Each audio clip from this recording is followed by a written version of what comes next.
होने से कुछ नहीं मिलना। बाकी मैं सिर्फ इतना कहूंगा कि मेरा जाती और पर्सनल किसी के साथ भी नहीं है, आपके साथ भी नहीं है। मैं तो आपका नाम तक नहीं लेना चाहता, आप खुद मेरे साथ पर्सनल हो रहे हैं। और आप अगर मेरे साथ पर्सनल होंगे तो आज तो तुझे मैंने छोड़ दिया है। आइंदा अगर तूने कभी मेरी जातियात के हवाले से बात की तो मैं तुझे ऐसा कानूनी बम्बू फिट करूंगा कि तू सारी जिंदगी याद रखेगा और तुझे पता चलेगा कि जब कोई वकील पर्सनल होता है तो कैसे होता है। ठीक है, हम कलम और किताब वाले लोग हैं, हमसे जरा मेहरबानी कर, बंदे का पुत्र बन जा। ठीक है, ये रंगबाजियां किसी और के साथ जाके लगाना और तू लोगों के ऊपर हमले करवाए, फायरिंग करवाए तो तेरा नाम भी ना आए परचम में। ठीक है, तू शूटरों को हायर करे तो ये वकील हम रोजाना शूटर देखते हैं तेरे जैसे रंगबाजों को हम 100 दफा दिन में देखते हैं अदालतों में। हमारे लिए ये कोई नई बात नहीं है। तो तेरी मेहरबानी मेरे से जरा किनारा कर, मेरे साथ पर्सनल ना और ना ले मेरा नाम बार बार। ठीक है, पर्सनल ना चुप करके अदालतों में अपना केस डिफेंड कर और जो कर रहा है वो कर। ठीक है, और वहां पे अपने आप को क्लियर करवा, वहां पे तो कुछ कर नहीं सके और यहाँ पे बैठ के फोकस कर दिया और अपने घर की रवायत अपने हाथ तक रख लेने देने की, किसी की बहन बेटी को जलील ना कर। और ये वकील की जिम्मेदारी होती है, अपने क्लाइंट की रिस्पॉन्सिबिलिटी। और मैं उसके लीगल मैटर को देख रहा हूँ और इंशाल्लाह उससे मैं कभी भी पीछे नहीं हटूंगा। तेरा जितना जोर लगता है तू लगा ले। बाकी खुश रहें, सलामत रहें। ना मैं बिका हूं, ना मैं झुका हूं, ना मैं डरा हूं, ना मैं पीछे हटा हूं, ना मैं डरने वाला हूं। इंशाल्लाह आने वाले वक्त में मैं इसकी सारी चीजें आपके साथ वीडियो एविडेंस के साथ रखूंगा।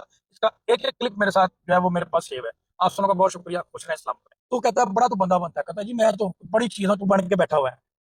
तू ऐसा बंदा है कि तूने पाकिस्तान में हर बंदे से माफी मांगी है और तू माफिया मांग मांग के इस मुकाम तक पहुंचा है। ठीक है, क्रिश्चियनिटी के हवाले से तूने माफी मांगी।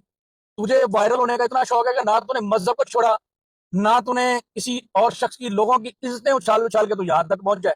और हर बंदे से तू माफिया मांग मांग के, तू किससे तूने माफी नहीं मांगी और यहाँ पे तू मान के बैठा हुआ है। क्रिश्चियनिटी से तूने माफी मांगी, उलमा इकराम से तूने माफी मांगी, वोकला से तूने माफिया मांगी, सिग्मा मोटर पे गाड़ी लगी उस पे तूने माफी मांगी, बंदे बंदे से तो तूने माफी मांगी। और यहाँ पे तो खुद को स्टार कहता है। भाई स्टार तू नहीं है, तेरे घर की औरतें स्टार है जिन्होंने तुझे स्टार बनाया, और कैसे बनाया वो सारी दुनिया जानती है। ठीक है, और मेरी तेरी मेहरबानी तुम मेरे साथ पर्सनल ना हो। ठीक है, अब तू जातियात में उतर ही आया, तूने मेरी जात के हवाले से बात कर ही दी है। मैं तो इस हवाले से, मैं तो तेरा नाम तक नहीं लेना चाह रहा था। ठीक है, अब तूने जातियात के हवाले से बात कर ही दी है तो मैं तुझे बताता चलूं कि एक वकील की वर्थ क्या होती है। एक वकील का एक वकालतनामा और 10 रुपए का टिकट, और तेरे 8 महीने गुजर गए हैं और तू खुद को स्टार समझता, ब्रांड कहता है। तेरी मेहरबानी भाई, मेरे साथ पर्सनल ना हो, मैं सिर्फ अपना अदालती काम कर रहा हूँ, मुझे मेरा अदालती काम करने दे। और चीखें जो तेरी निकली है ये भी और निकली है, और तेरी सारी वीडियोस मेरे पास पड़ी हैं, एक एक चीज पड़ी है। ठीक है, जो तू शुरू में करता है और जो तू दावे करता है, जो शुरू में तू कहता है ना कि जनाब मेरा भाई है सलमान, मैं तो उसके पीछे जाऊंगा, तो जो आज तू रो रो के कह रहा है ना मेरा उससे ताल्लुक कोई नहीं है, जो तू अपनी जान छुड़ाने के लिए चीखें मार रहा है ना, ये सारे तेरे एविडेंस मेरे पास पड़े हुए हैं। तो मेहरबानी कर, बंदे का पुत्र बन जा और अपना केस अदालतों में लड़।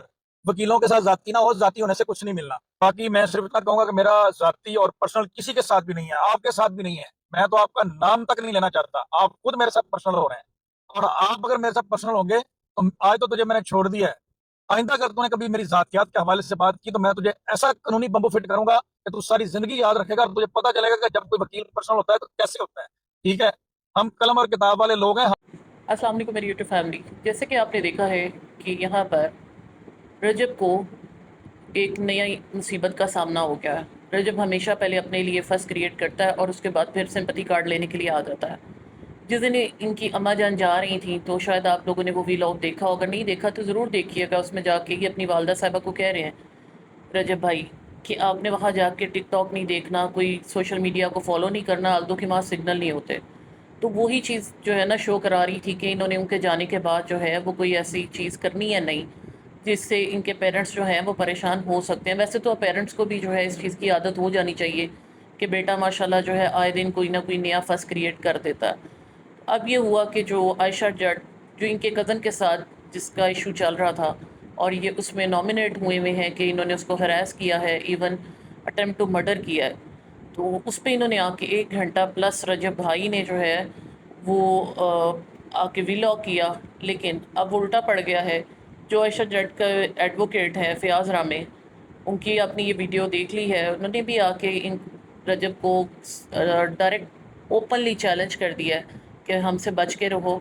अगर हमने जो है तुम्हारे खिलाफ रिएक्शन ले लिया या मेरी पर्सनल लाइफ में तुमने कोई इस तरह की चीज़ की, मेरे मुझसे पर्सनल हुए, तो फिर मैं तुम्हारे साथ जो करूँगा वो तुम याद रखोगे। और इवन दो कि उन्होंने इन रजब के तमाम केसेस को भी हाईलाइट किया, चाहे वो जो है वो सहाबा कराम के अगेंस्ट था या फिर क्रिश्चियंस के अगेंस्ट था। फिर उसने यहाँ पर उन्होंने ये भी मेंशन कर दिया कि ये जो हीरो बना हुआ है ये अपने बलबूते पर नहीं है, بلکہ اپنی فیملی کی عورتوں پہ بنا ہوا ہے. تو بات اتنی سی ہے کہ اگر عائشہ جٹ کی بات کریں تو وہ بھی کسی طرح سے اس چیز میں جو ہے نا وہ اپنے آپ کو جسٹیفائی نہیں کر سکتی. جس طرح رات کو 4 بجے تک وہ جا کے کسی ریسٹورنٹ میں بیٹھی بھی تھی. تو رجب کو دیکھا جائے تو یہ بھی وقت کے ساتھ ساتھ جو ہے وہ رجب سے زیادہ بھائی بن رہا ہے. جس طرح سب کو چیلنج کرتا ہے لیکن بعد میں آ کے کہتا ہے کہ میں تو صرف یوٹیوبر ہوں. آپ کا اس بارے میں کیا خیال ہے ضرور بتائیے گا، لیکن ڈیسنسی کے ساتھ. بہت شکریہ. اللہ حافظ.